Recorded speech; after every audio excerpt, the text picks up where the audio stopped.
Hello guys, कैसे आप लोग। चलिए स्टार्ट करते हैं। आज का हम लोग को टॉपिक रहने वाला है वो है political and physical divisions of India. अभी हम लोग पढ़ेंगे पॉलिटिकल डिवीजन, फिर बाद में पढ़ेंगे फिजिकल डिवीजन। पॉलिटिकल डिवीजन पढ़ने से पहले हम सबको पता रहना चाहिए कि इंडिया की नेबरिंग कंट्रीज़ कौन कौन है। पाकिस्तान, अफ़गानिस्तान, चाइना, नेपाल, भूटान, बांग्लादेश और म्यांमार, ये सारे रहे इसके नेबरिंग कंट्रीज़। ये तो रही इंडिया के नेबर्स की बात। अब बात करेंगे इंडिया की। प्रेजेंटली कितने यूटीज़ है आप बोलोगे 8। स्टेट्स कितनी है 28। ये अभी प्रेजेंट की बात है, ठीक है। इससे पहले देखते हैं 7 यूटीज़ थी पहले, 2019 की बात कर रहा हूँ, और 29 स्टेट्स थे। फिर आर्टिकल 370 हटने के बाद जे के जो स्टेट थी उसको 2 यूटीज़ में डिवाइड कर दी गया। एक तो यूटी लद्दाख और यूटी जम्मू एंड कश्मीर। तो एक स्टेट कम हो गई, स्टेट हो गई 28, और यूटीज़ 2 बढ़ गई, प्लस 2 करेंगे तो टोटल यूटीज़ होनी चाहिए 9। मैंने लिखा 8। लेकिन अभी 2020 में दादर एंड नागर हवेली और दमन एंड दीव 2 यूटीज़ थी, उनको 1 बना दिया गया। मतलब 1 कम होगी, -1 करेंगे तो टोटल 8 यूटीज़ है, ठीक है। प्रेजेंटली अभी यूटीज़ 8 है, स्टेट्स 28 है। अभी लार्जेस्ट स्टेट की बात करते हैं तो पॉपुलेशन के हिसाब से अगर देखा जाए लार्जेस्ट स्टेट है उत्तर प्रदेश, और पॉपुलेशन के हिसाब से ही अगर देखें स्मॉलेस्ट स्टेट वो है सिक्किम, और एरिया वाइज अगर देखें लार्जेस्ट स्टेट वो है राजस्थान, और स्मॉलेस्ट स्टेट एरिया वाइज वो है गोवा, ठीक है। ये तो रहा इसकी बात, थोड़ा टोटल स्टेट्स कितनी है, यूटीज़ कितनी है। अब एक वर्ड आता है यहाँ पे 7 सिस्टर्स। 7 सिस्टर्स, ठीक है। जितने भी नॉर्थ ईस्टर्न स्टेट्स हैं ना, ये जो नॉर्थ ईस्टर्न स्टेट्स है सिक्किम को छोड़ के, मेघालय, असम, अरुणाचल प्रदेश, नागालैंड, मणिपुर, मिज़ोरम और त्रिपुरा, इन 7 स्टेट्स को बोलते हैं हम लोग 7 सिस्टर्स। क्या बोलते हैं? 7 सिस्टर्स। अरुणाचल प्रदेश, असम, मेघालय, मिज़ोरम, नागालैंड, मणिपुर और त्रिपुरा, ठीक है। इतना समझ आ गया। अब बात करते हैं सार्क की, ठीक है। सार्क एक ऑर्गेनाइजेशन है, इसका नाम है the south Asian association for regional cooperation.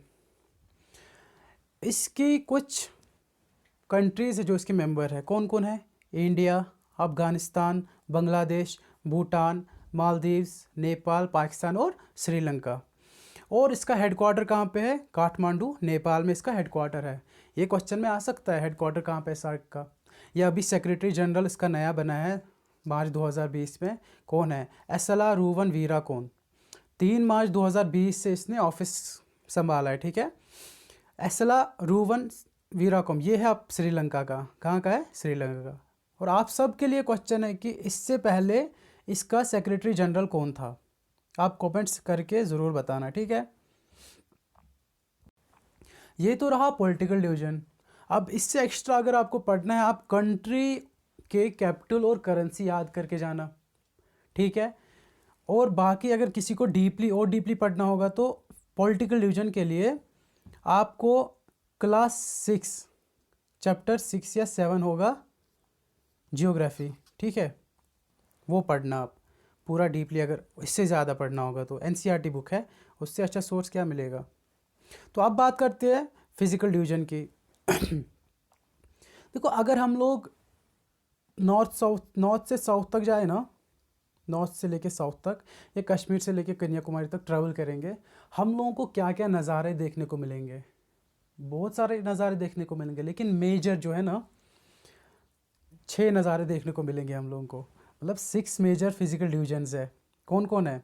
Himalayas, मतलब हिमालयन रेंज। उसके जस्ट साउथ में आपको नॉर्दर्न प्लेन्स मिलेंगे, यहाँ से इंडियन डेजर्ट मिलेगा, पेनिनसुलर प्लेटू मिलेगा, वेस्टर्न घाट्स मिलेंगे, वेस्टर्न कोस्टल प्लेन्स मिलेंगे, उसके साथ साथ ईस्टर्न घाट्स मिलेंगे और ईस्टर्न कोस्टल प्लेन्स भी मिलेंगे, ठीक है। तो कितने डिवीजन्स हैं?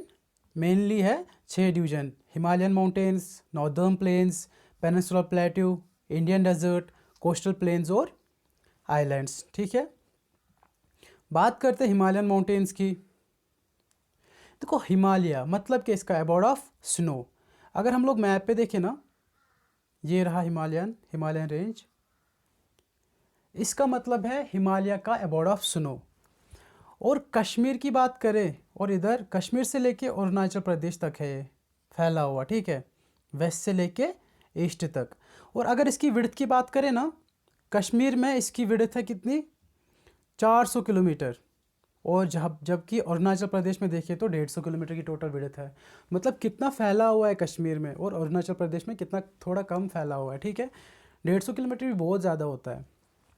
और इसकी टोटल लेंथ अगर बात करें लेंथ की, वेस्ट से लेके ईस्ट तक, कश्मीर से लेके अरुणाचल प्रदेश तक, तो इसकी जो टोटल लेंथ है ना वो है 24 किलोमीटर, 2400 किलोमीटर, ठीक है, बहुत ज़्यादा है। तो आप इतना याद रखना। तो अब इसी हिमालयन माउंटेन्स को हम लोगों ने नहीं, मतलब नेचुरली ये 3 पैरेलल रेंजेस में डिवाइड है। एक रेंज ये हुआ, दूसरा रेंज ये हुआ, और तीसरा रेंज ये हुआ। जो सबसे नॉर्दर्न मोस्ट रेंज है ना, उसको बोलते हैं ग्रेट हिमालयाज़, या फिर हिमाद्री, या फिर इनर हिमालयाज़। और जो सबसे साउदर्न मोस्ट है, हिमालयाज़ का साउदर्न मोस्ट, ठीक है, उसको बोलते हैं द शिवालिक्स, या फिर आउटर हिमालयाज़। और फिर जो बचता है बीच वाला, नाम से ही पता चल जाता है बीच का है, तो मिडल हिमालयाज़, हिमाचल हिमालयाज़ या लेसर हिमालयाज़, ठीक है। इतना समझ आ गया, ठीक है। तो अब इनको अच्छे से समझेंगे हम लोग। पहला आता है द ग्रेट हिमालयाज़, या फिर हिमाद्री, जो सबसे नॉर्दर्न मोस्ट है। World's highest peaks in this range. देखो इसका आल्टीट्यूड भी देखो कितना है, 6000 मीटर है। मतलब बहुत हाइट है इनकी, इस रेंज की हाइट बहुत ज़्यादा है। हाइट बहुत ज़्यादा है, इसके चलते जितने भी मतलब वर्ल्ड के बहुत सारे हाईएस्ट पीक्स इस रेंज में है, जैसे K2, आपको माउंट एवरेस्ट, आपका कंचनजंगा, ठीक है। ये सारे पीक्स इसी में लाई करते हैं, इसी रेंज में, क्योंकि इनका आल्टीट्यूड ही बहुत ज़्यादा रहता है। ये तो रहा ये क्या बोलते हैं इसको, हिमाद्री, ठीक है। अब बात करते हैं मिडल वाले हिमालयाज़ की, जो इसके बीच में, इसके जस्ट साउथ में है, जिनका नाम है मिडल हिमालयाज़ या फिर Himachal Himalayas. These lie to the south of Himadri, ये था हिमाद्री। इसके जस्ट साउथ में कौन है, मिडल हिमालयाज़। देखो ये रेंज है इससे, है ना, इससे। अब ये फैला हुआ है कहाँ से, कश्मीर से अरुणाचल प्रदेश, ऐसे फैला हुआ है ना, वेस्ट से लेके ईस्ट तक। तो इसका अलग अलग जगह पे अलग अलग नाम है, रीजनल नेम्स है जिसको बोलते हैं। कश्मीर में इस रेंज को पीर पंजल रेंज से भी जाना जाता है, ठीक है। और हिमाचल प्रदेश में धौलाधर। ऐसे इसको रीजनल नेम्स है। ये थोड़ा कंटिन्यूस नहीं है, जैसे वो वाला पीक था हिमाद्री, ये थोड़ा कंटिन्यूसली है। लेकिन ये जो हिमाद्री है ना, सॉरी ये मिडल हिमालयाज़ है ना, या हिमाचल हिमालयाज़, ये ऐसे ब्रेक करके है, फिर थोड़ा सा, फिर थोड़ा सा, ऐसे करके है, ठीक है। हिमाद्री में क्या था, हिमाद्री में आपके जो वर्ल्ड के हाईएस्ट पीक्स हैं ना, K2, माउंट एवरेस्ट, वो लाई करते थे। लेकिन इसमें देखो मेन फेमस चीज़ क्या है, इसमें जो वैली है ना कश्मीर, वो इसी रेंज में लाई करता है। और आपका कांगड़ा, कुल्लू वैली जो कि हिमाचल प्रदेश में है, वो सारे इसी में लाई करते हैं। किस में, मिडल हिमालयाज़ में या फिर हिमाचल हिमालयाज़ में। ये दो रेंजेस तो पढ़ लिया आपने, ये दो पैरेलल रेंजेस। अब सबसे लास्ट में आता है द शिवालिक्स, ठीक है, या फिर इनको आउटर हिमालयाज़ भी बोलते हैं। क्या बोलते हैं, outer Himalayas. These are the southern most range. ये सबसे साउदर्न मोस्ट में, 3 रेंज बोला मैंने, 1, 2 और 3। ये है हिमाद्री, ये है मिडल हिमालयाज़, और ये है शिवालिक्स। शिवालिक्स सबसे साउदर्न मोस्ट रेंज है। Altitude varies from 900 to 1100 metre. इसकी हाइट है ना 900 से 1100 के बीच में, इसी एरिया में, मतलब इसी रेंज में इसकी हाइट है, इस रेंज की, ठीक है। और विड्थ कितनी है इसकी, 10 से 15 किलोमीटर। किलोमीटर बोलना आसान है, लेकिन सोच के देखो 1 किलोमीटर 2 किलोमीटर कितना ज़्यादा एरिया होता है, ठीक है। तो इसकी विड्थ है 10 से 15 किलोमीटर। और इसकी मैं बोलना भूल गया, इसका यहाँ पे लिखा हुआ है आल्टीट्यूड कितना है इसका, मिडल हिमालयाज़ का, 3700 से 4500 मीटर। और विड्थ कितनी है 50 किलोमीटर। और बात करते हैं इसकी, valleys between Shivaliks and middle Himalayas are called Duns. सबसे पहले वैलीज क्या है, देखो ये रहा एक पीक, ये है दूसरा पीक, इन पीक्स के बीच में जो मतलब जगह है ना, इसको बोलते हैं वैली। पीक्स पे तो रहेगा कोई नहीं, हैबिटेशन थोड़ी मिलेगा, कोई रहते हो थोड़ी देखेंगे हम लोग, लेकिन वैलीज़ में हैबिटेशन मिलेगी, आप लोग देखोगे लोगों को रहते हुए। वैली समझ आया, ये जगह है दो पीक्स के बीच में जो जगह बचती है उसको बोलते हैं वैली। लेकिन valleys between Shivaliks and middle Himalayas, Shivaliks तो सबसे नॉर्दर्न मोस्ट रेंज है, और मिडल हिमालयाज, इन हिमालयाज इन पीक्स के बीच में, एक तो इस रेंज में और इस रेंज में जो एरिया बचता है ना ये वाला, इसको बोलते हैं वैली। लेकिन इस केस में valleys between Shivaliks and middle Himalayas, Shivaliks और मिडल हिमालयाज के बीच में जो वैली है ना, इन वैलीज़ को बोलते हैं धुंस। क्या बोलते हैं? धुंस। और जैसे आपका देहरादून हुआ, कोतलीदुन हुआ, पातलीदुन हुआ। देहरादून तो सबको पता होगा उत्तराखंड में है। कोतलीदुन और पतलीदुन कहाँ पे, आप कमेंट में बता देना, ठीक है। आगे समझ, ये तो रहा हिमालयंस की बात, ठीक है, ये रहा हिमालयंस की बात। अब बात करते हैं हम लोग नॉर्दर्न प्लेन्स की। उसके जस्ट साउथ में, हिमालयस के जस्ट साउथ में, वहाँ से स्टार्ट होता है आपका नॉर्दर्न प्लेन्स, ठीक है। Generally level and flat. देखो ये हिमालयस में क्या रहता है, थोड़ा स्लोप रहता है, ऐसे की तरफ रहता है, ठीक है। और जो रिवर्स, बहुत सारे रिवर्स का ऑरिजिन है हिमालयस, गंगा है आपका, ब्रह्मपुत्र है, इंदस है, इन सारे रिवर्स का ऑरिजिन कहाँ पे है? हिमालयस, ठीक है। ये जो नॉर्दर्न प्लेन्स है ना, ये वाला हिस्सा नॉर्दर्न प्लेन्स, ये जनरली फ्लैट रहता है, इसमें इतना स्लोप नहीं रहता है, इसमें स्लोप नहीं मिलेगा आपको। और कितनी एरिया तक ये फैला हुआ है? 7 लाख स्क्वायर किलोमीटर्स, बहुत ज़्यादा। देखो वेस्ट से ईस्ट के बीच में देखिए तो इसका देखो लेंथ कितनी है, 2500 किलोमीटर लॉन्ग, और विड्थ देखो इसकी 240 से 340 किलोमीटर। ऐसे था कुछ नॉर्दर्न प्लेन्स। इसकी जो लेंथ है ना वेस्ट से ईस्ट तक, ये है 2500 किलोमीटर, और जो विड्थ है ना इससे, वो है 240 किलोमीटर से 340 किलोमीटर। समझ आया? इतना समझ आ गया होगा। Formed by alluvial deposits laid down by the rivers Indus, the Ganga, the Brahmaputra and their tributaries. These rivers provide fertile land for cultivation. देखो क्या होता है कि ये इधर की जो लैंड है ना, नॉर्दर्न प्लेन्स की जो लैंड है, वो फर्टाइल है। वो फर्टाइल बनती कैसे है, मैं ये समझाता हूँ। वो बनती है फर्टाइल डिपॉजिट्स जो रिवर करते हैं ना, वहाँ पे डिपॉजिट, जो सेडिमेंट्स लाते हैं रिवर्स। फॉर एग्जांपल हिमालय से रिवर आया, वहाँ पे फ्लो बहुत सारा है, बहुत तेज़, बहुत स्पीड से गिरता है वहाँ से पानी, रिवर। वो पहाड़ों से टकरा के वहाँ से छोटे छोटे पत्थर, मतलब वहाँ से जितना भी सेडिमेंट्स उठाता है ना, वो ड्रॉप करता है कहाँ पे? नॉर्दर्न प्लेन्स में। क्यों ड्रॉप करता है यहाँ पे? देखो यहाँ पे तो स्पीड बहुत ज़्यादा रहती है ना, वो अपने साथ जितना भी लेता है उसको अपने साथ लेके बहा देता है, ठीक है, अपने साथ लेके आता है। लेकिन यहाँ पे तो स्लोप मिलता नहीं है उसको, जितना भी वो उधर से लाता है ना वो सारा डिपॉजिट कर देता है यहाँ पे। तो यहाँ की जो लैंड है ना, इसलिए यहाँ की लैंड क्या रहती है? फर्टाइल।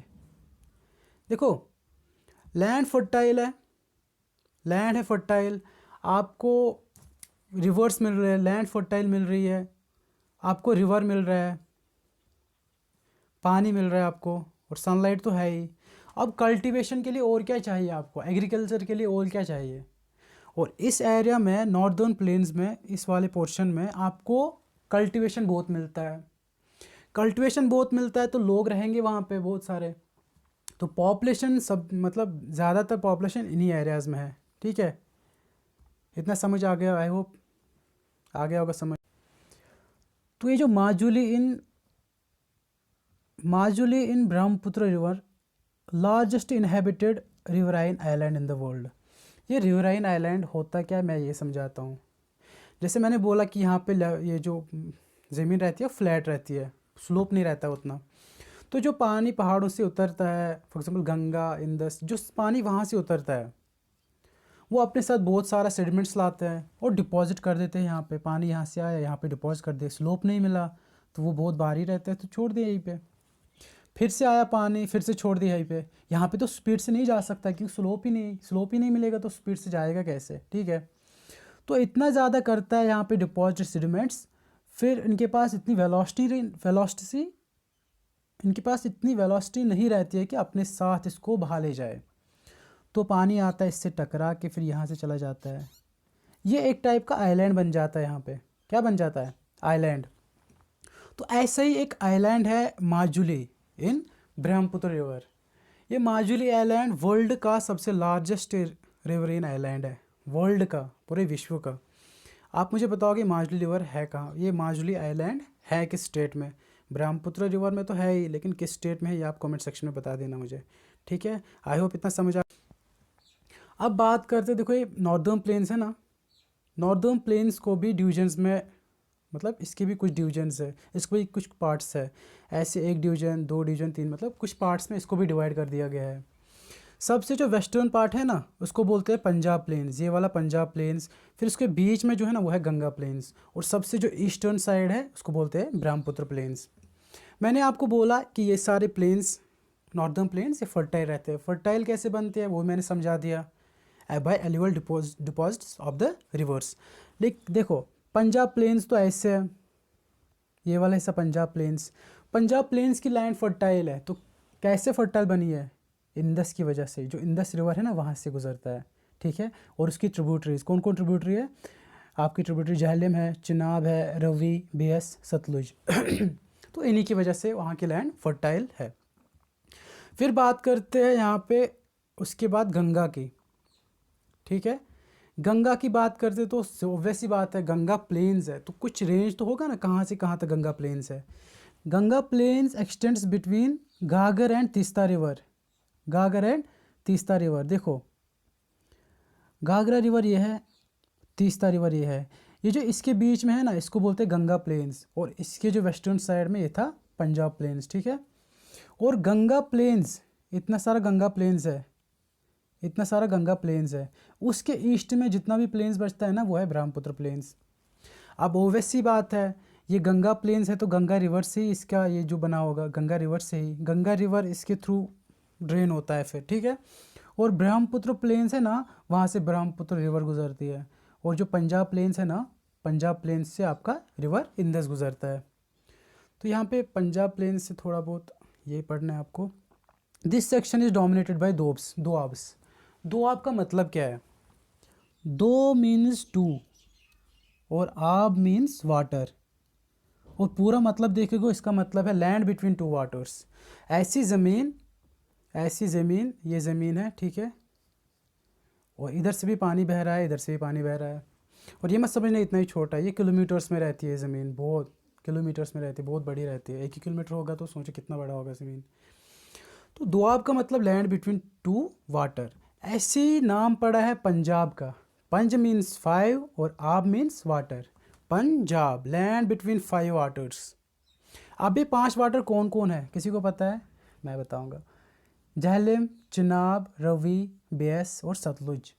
आप अगर मैप पे देखोगे ना पंजाब, ये अगर पंजाब है तो आपको दिखेगा यही से झेलम गुजरता है, इसी से चिनाब गुजरता है, इसी से बियास गुजरता है, रवि, सतलुज, ठीक है, समझ आ गया।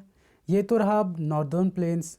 अब इसके बाद हम लोग बात करेंगे पेनिनसुलर प्लेटू, वो नेक्स्ट वीडियो में हम लोग पढ़ेंगे, ठीक है गाइज़। आई होप कि आपको समझ आ गया होगा। अगर समझ आ गया है तो लाइक और सब्सक्राइब कर देना। थैंक यू, मिलते हैं नेक्स्ट वीडियो में।